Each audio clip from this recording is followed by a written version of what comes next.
ନମସ୍କାର, ଜୟ ଜଗନ୍ନାଥ ଦର୍ଶକ ବନ୍ଧୁ। ଆଜିର ପ୍ରଥମ ପ୍ରଶ୍ନ ହେଉଛି, ଏମିତି କେଉଁ ପ୍ରାଣୀ ଭିଡ଼ିଓ ଗେମ୍ ମଧ୍ୟ ଖେଳିପାରେ? ଅପସନ୍ ଏ ହାତୀ, ଅପସନ୍ ବି ମାଙ୍କଡ଼, option C chimpanzee, option D କୁକୁର।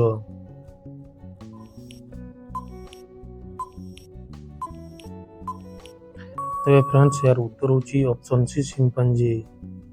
ଏବେ ଦେଖିବା ପରବର୍ତ୍ତୀ ପ୍ରଶ୍ନ।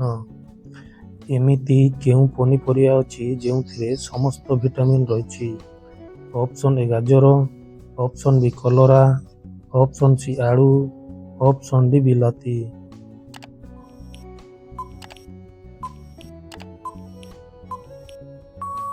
ତେବେ ଫ୍ରେଣ୍ଡସ୍, ଏହାର ଉତ୍ତର ହେଉଛି ଅପସନ୍ ଏ ଗାଜର।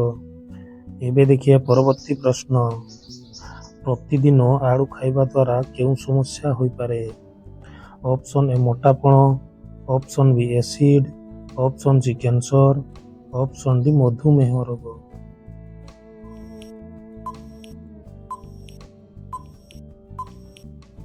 ତେବେ ଫ୍ରେଣ୍ଡସ୍, ଏହାର ଉତ୍ତର ହେଉଛି ଅପସନ୍ ଏ ମୋଟାପଣ। ଏବେ ଦେଖିବା ପରବର୍ତ୍ତୀ ପ୍ରଶ୍ନ। କେଉଁ ଦେଶର ଲୋକମାନେ ସବୁଠାରୁ କଳା ଦେଖାଯାନ୍ତି? ଅପସନ୍ ଏ ଭାରତ, option B Africa, option C Japan, option D America.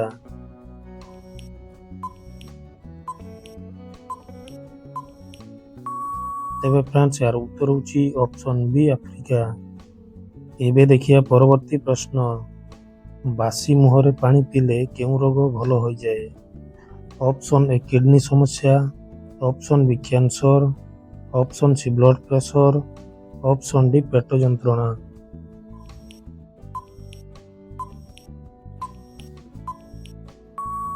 ତେବେ ଫ୍ରେଣ୍ଡସ୍, ଏହାର ଉତ୍ତର ହେଉଛି ଅପସନ୍ ଏ କିଡନୀ ସମସ୍ୟା। ଏବେ ଦେଖିବା ପରବର୍ତ୍ତୀ ପ୍ରଶ୍ନ। କେଉଁ ଫଳକୁ ବୁଦ୍ଧିମାନ ଫଳ କୁହାଯାଏ? ଅପସନ୍ ଏ କଦଳୀ, ଅପସନ୍ ବି ଅମୃତଭଣ୍ଡା, ଅପସନ୍ ସି କମଳା, ଅପସନ୍ ଡି ଡାଳିମ୍ବ।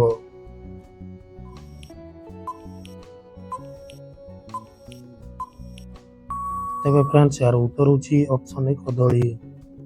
ଏବେ ଦେଖିବା ପରବର୍ତ୍ତୀ ପ୍ରଶ୍ନ। କେଉଁ ପ୍ରାଣୀର କ୍ଷୀର ପିଇଲେ ନିଶା ହୁଏ? ଅପସନ୍ ଏ ଗାଈ, ଅପସନ୍ ବି ହାତୀ, ଅପସନ୍ ସି ଓଟ, ଅପସନ୍ ଡି ଛେଳି।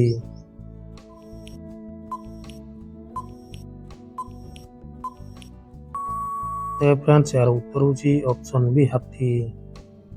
ଏବେ ଦେଖିବା ପରବର୍ତ୍ତୀ ପ୍ରଶ୍ନ। ଟ୍ରେନ୍କୁ ଅଟକାଇବା ପାଇଁ କେଉଁ ରଙ୍ଗ ବ୍ୟବହାର କରାଯାଏ? ଅପସନ୍ ଏ ସବୁଜ ରଙ୍ଗ, ଅପସନ୍ ବି ହଳଦିଆ ରଙ୍ଗ, ଅପସନ୍ ସି ନାଲି ରଙ୍ଗ, ଅପସନ୍ ଡି କଳା ରଙ୍ଗ।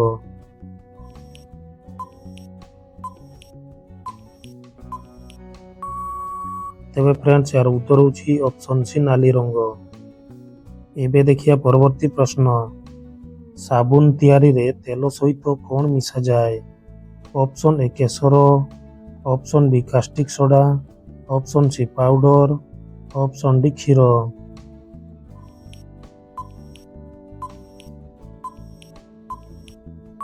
ତେବେ ଫ୍ରେଣ୍ଡସ୍, ଏହାର ଉତ୍ତର ହେଉଛି ଅପସନ୍ ବି କାଷ୍ଟିକ୍ ସୋଡ଼ା। ଏବେ ଦେଖିବା ପରବର୍ତ୍ତୀ ପ୍ରଶ୍ନ। ଭାରତର କେଉଁ ରାଜ୍ୟରେ ଗୋଲାପୀ ରଙ୍ଗର କଦଳୀ ଦେଖାଯାଏ? Option A Kerala, option B Gujarat, option C Maharashtra, option D Tamil Nadu.